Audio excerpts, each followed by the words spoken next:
Masyarakat Kanekes Baduy, mereka lebih senang disebut masyarakat Kanekes ketimbang disebut Baduy sebenarnya, karena Baduy itu sebutan orang luar dulu pada saat zaman Belanda ya.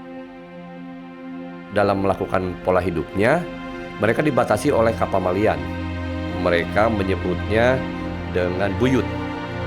Ada beberapa buyut yang sangat mereka patuhi. Mereka tidak boleh merusak alam.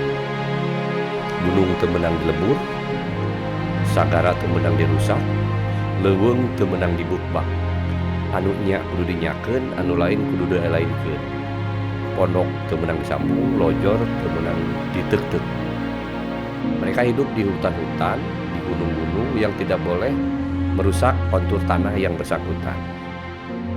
Mudah-mudahan tradisi ini terus hidup, terus bertahan sebagai museumnya masyarakat suku Sunda di Indonesia.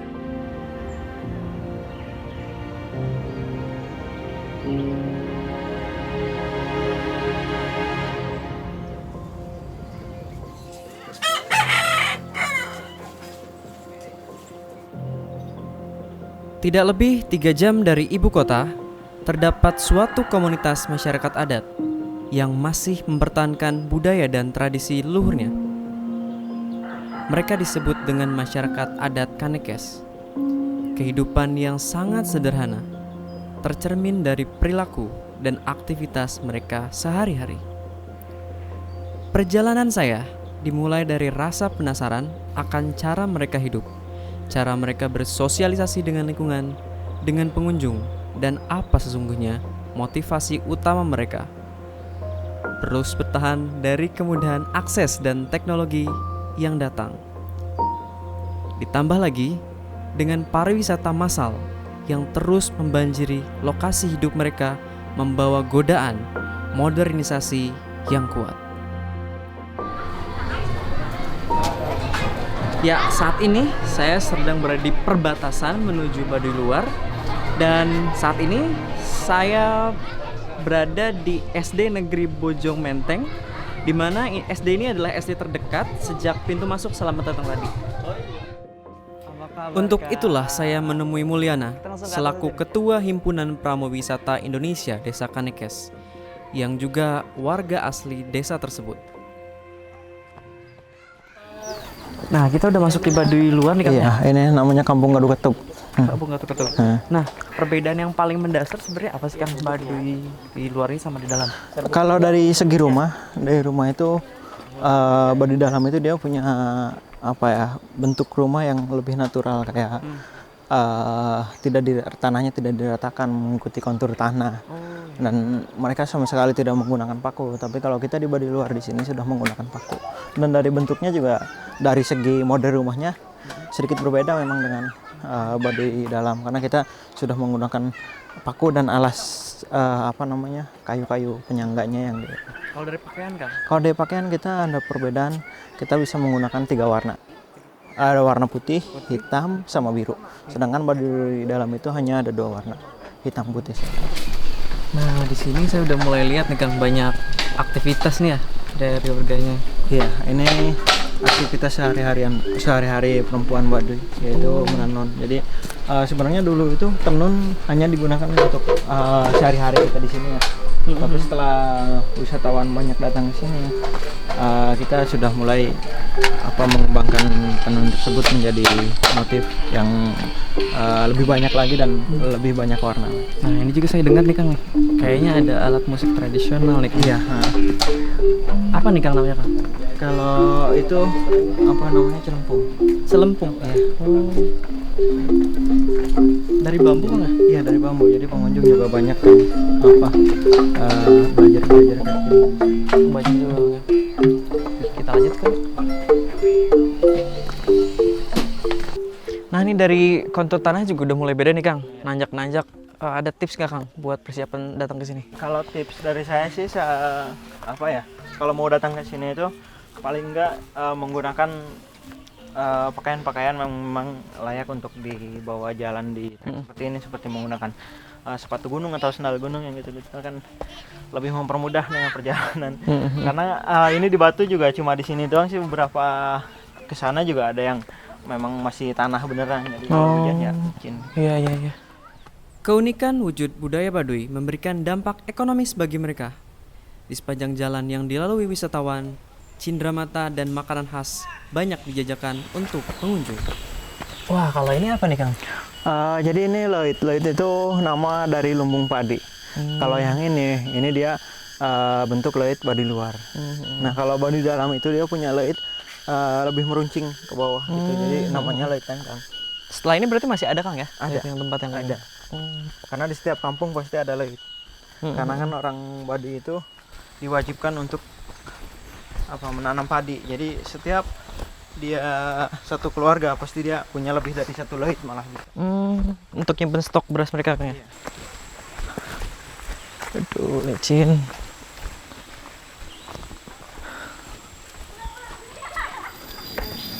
Nah, kita ketemu loit lagi nih, Kang. Nah. Ini agak beda nih, Kang. Iya, karena ini bentuk loit baduy dalam. Jadi ini namanya loit lengkang, kalau yang tadi loit karumbung.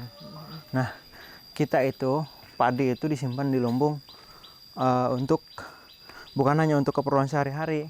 Jadi kayak untuk ada acara adat, pernikahan, bahkan kematian itu wajib menggunakan beras dari hasil panen kita sendiri. Selain itu juga kita padi itu ada sangkut pautnya dengan agama kita, kepercayaan. Jadi kita memelihara padi itu, menanam padi itu salah satu cara kita ibadah kepada Tuhan Yang Maha Esa.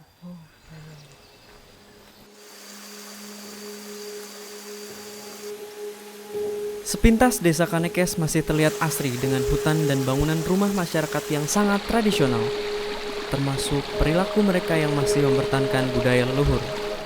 Hal itu bahkan mereka wujudkan dalam metode bertani, yaitu cara menanam padi tanpa irigasi seperti tradisi leluhur mereka.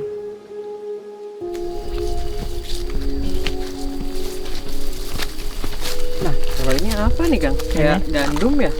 Ini padi. Oh, ini padi. Ladang. Jadi kami sebut biasanya di sini namanya huma. Huma. Nah, huma itu tempat menanam padi. Dia dari nanam sampai panen itu usianya 6 bulan. 6 bulan. Beda sama padi sawah. Rasanya gimana, Kang? Kalau rasa ini dia punya tekstur lebih kenyal, kayak kalau kata tukang masak si ibu-ibunya beda katanya masak nasi ini sama nasi sawah. Jadi ini harus lebih banyak air masaknya. Takaran memasak.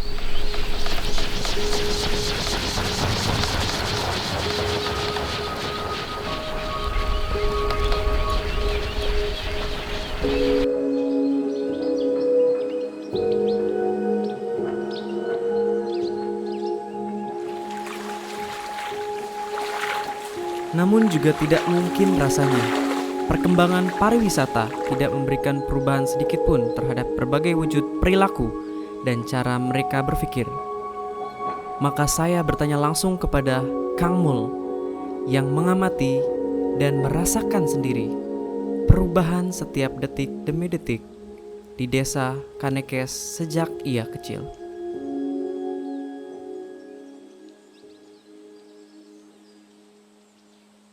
Saya sendiri sebagai orang Baduy dalam hati kecil belum bisa menerima sesungguhnya gitu, karena ketika kita bilang kita ini tempat wisata, yang pertama kita ini terbentuk bukan untuk wisatawan, tapi untuk hidup dengan adat kita, dengan budayanya kita. Tetapi karena itu menarik dilihat dari sisi orang luar, akhirnya banyak pengunjung yang datang ke sini. Dan itu sebenarnya hanya baru-baru ini aja. Karena dulu tahun 2000, saya ingat banget waktu masih saya kecil, kita tahun 2000-an itu masih jarang yang datang. Tahun 2000-an Iya, masih jarang yang datang. Nah, sekarang kan sudah mulai banyak, Kang, ya. Yang dirasakan sama Kang, ada nggak sih dampak mungkin negatif atau positif yang dirasakan? Kita bicara positifnya dulu. Banyak. Bicara positifnya banyak. Yang pertama, ekonomi para penduduk Baduy yang khususnya yang sekitaran sini. Dulu mereka menenun aja itu hasilnya untuk dipakai sendiri. Tapi karena sekarang ada wisatawan yang datang ke sini, mereka bisa jual si kain tersebut dengan harga yang lumayan mahal, jadi istilahnya cukuplah untuk kebutuhan mengganti uang lelah sehari-hari membuat tenun. Ya, itu dampak. Selain ekonomi, karena kita punya nama Baduy itu terkenal, dulu orang luar lihat orang Baduy itu, pikiran orang luar itu negatif. Ini orang Baduy serem, banyak yang gitu ya. Tapi sejak banyaknya yang datang ke Baduy ke sini, akhirnya sedikit-sedikit mereka tahu apa sih Baduy itu yang sebenarnya. Iya gitu. Karena dulu saya sering kalau misalnya keluar ditanya yang aneh-aneh kayak gitu, makannya apa. Nah itu dampak positifnya. Kalau bicara dampak negatif sih ada juga ya dampak negatif, karena salah satunya contoh remaja-remaja Baduy atau yang biasa disebut generasi milenial sekarang ya. Nah itu sudah mulai terbuka dengan menggunakan pakaian bebas, mulai terlihat seperti orang luar.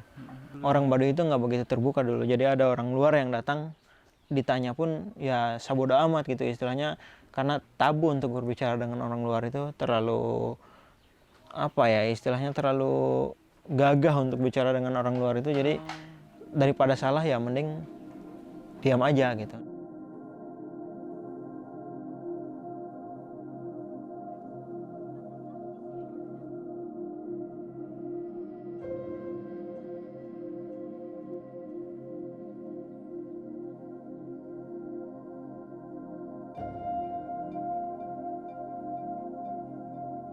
Jadi kami eta baheula anak disebutkan objek wisatanya ke dinas, kami nolak. Soalnya lamun disebut objek eta kan bebas pendatang eta kan bebas. Jadi kami makanya kami nyieun eta sebutna sabab budayanya. Sabab budaya eta berarti supaya jelema eta lamun anu nyaba ka di eta geus nyaho bahwa budaya di eta geus kuat bertahan gitu. Jadi seolah-olah kami eta makanya kami hirupna ayana di budaya. Jadi supaya kami bertahan babaturan anu ti luar-luar anu pengunjung kade ngadukung kami gitu. Jadi istilahna orang kota Sabak kade teh ku hayang nempo budaya anu seperti kieu gitu. Kami mah hirupna di wiwitan nya. Ulah cicing di Parangsa kudu cicing di Rumasa, anu katitipanana lojorna ulah dipotong, pondokna ulah disambung, nu nya kudu dinyakeun, nu lain kudu lain kan ngadek cacekna adalah sapatna eta anu ku kami dipertahankeun. Kalimat eta. Nah, maksudna berarti hirup eta kudu taat ka parentah anu ti parentah ti baheula gitu. Istilahna kan eta. Intina mah lamun kami misalkan ieu sarip sorangan hayang indit ti kanekes misalkan nya geus teu kawawal hirup di kanekes contohna gitu nya. Jadi kami eta tetep kudu ngalastarikan hadi dia irek indit indit bae gitu kan. Jadi ieu teh ulah diruksak heula gitu. Kalimatna kan seperti gitu eta parentah kolot seperti gitu. Jadi lain berarti kolot eta ngeukehan seseorang, oh lahir di dia mah kudu di dia lain gitu kan. Istilahnya kan gitu kan. Jadi hirup di dia kudu bisa ngikuti budaya di dia gitunya. Tinggalkan di dia tapi ulah diruksak gitu. Cik orang dia mah sanajan datang ka mana bae eta kudu ngikuti anu boga tempat gitunya. Memang kami setiap hari mungkinnya nawarkeun supaya pengunjung eta lebih loba daripada nu kalewat gitunya nu datang nanti gitu.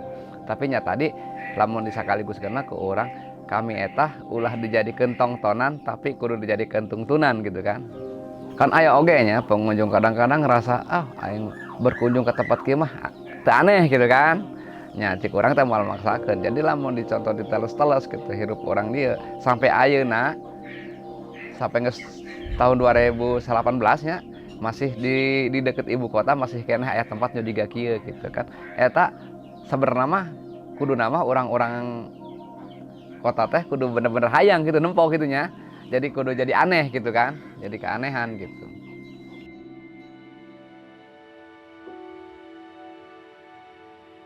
Mereka tidak bisa sepenuhnya menolak modernitas yang menghampiri, seperti handphone, perabotan rumah tangga, alat transportasi, dan pakaian sebagai penunjang ekonomi dan kelangsungan hidup mereka. Namun demikian, mereka tetap berusaha menjalankan pola hidup leluhur sebagai bentuk penghormatan dan beribadah mereka kepada Tuhan Yang Maha Esa. Kayaknya ini udah masuk perkampungan lagi nih Kang.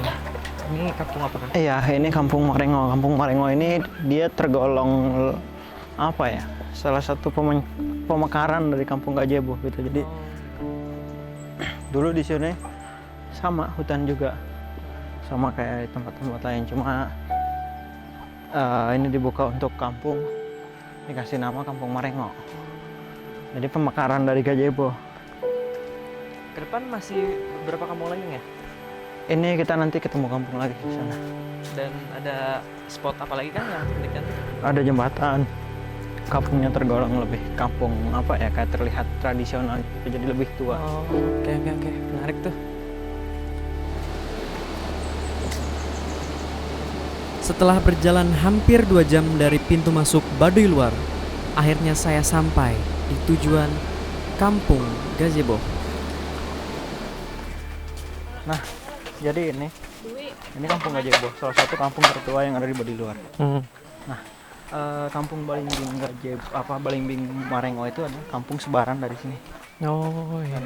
Kalau kita bicara soal sejarah kampung ini, semuanya sejarah tentang Baduy ada di sini. Oke.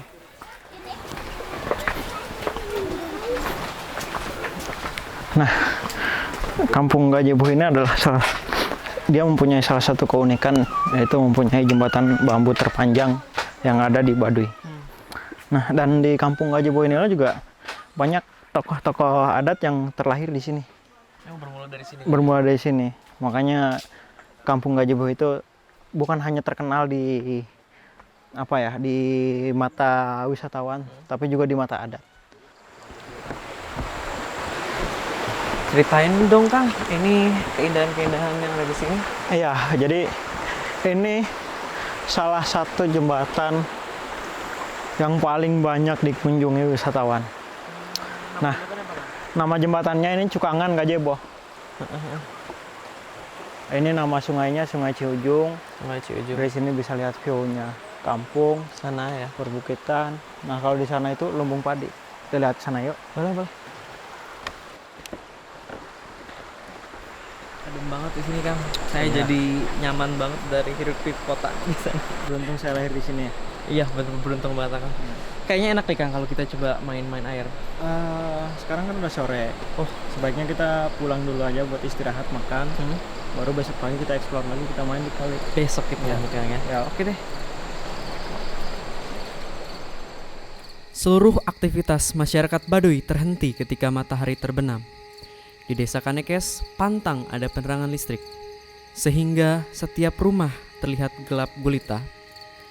Perjalanan saya hari ini pun ditutup dengan jamuan makan malam dari Kang Mul. Bagi warga Kanekes, tamu harus dihormati. Ketika saya sudah diajak makan malam, artinya mereka sudah menerima saya sebagai tamu mereka. Di sisi lain, bagi wisatawan seperti saya, hal ini adalah fasilitas pendukung yang sangat baik. Bisa merasakan cara hidup seperti orang Baduy dengan menginap di rumah mereka.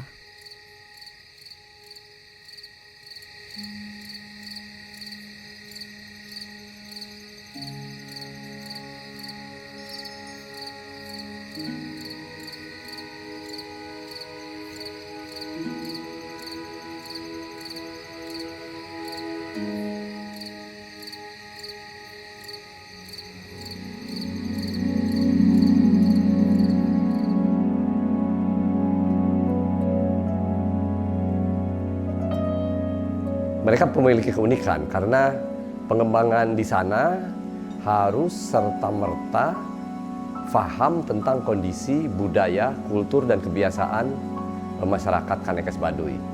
Karena mereka punya tradisi yang tidak bisa dipaksakan dengan program seperti destinasi lainnya.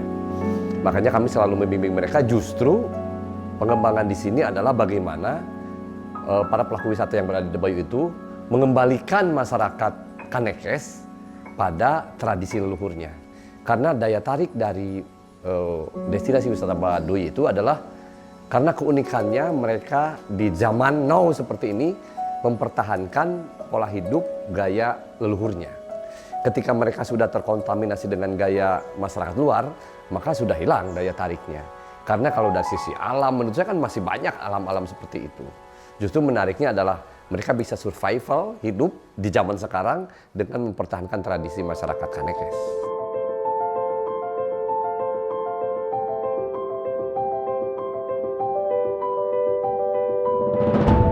Baduy bukanlah sekedar objek wisata, namun wisata budaya yang mengajak kita turut berbaur dengan adat mereka sembari berwisata mengenal alam dan budaya.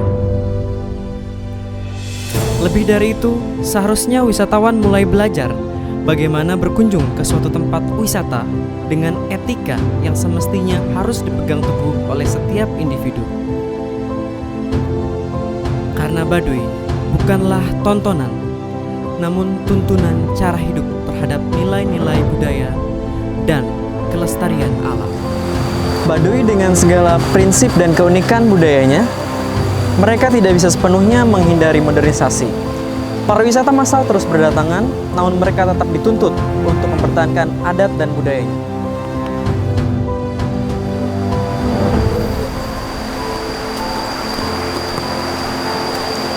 Sebagai manusia yang berbudaya, sudah seharusnya kita melestarikan budaya itu sendiri. Suku Baduy merupakan gambaran dari budaya masyarakat adat Sunda. Lebih dari itu, suku Baduy mengajarkan kita kehidupan yang sederhana.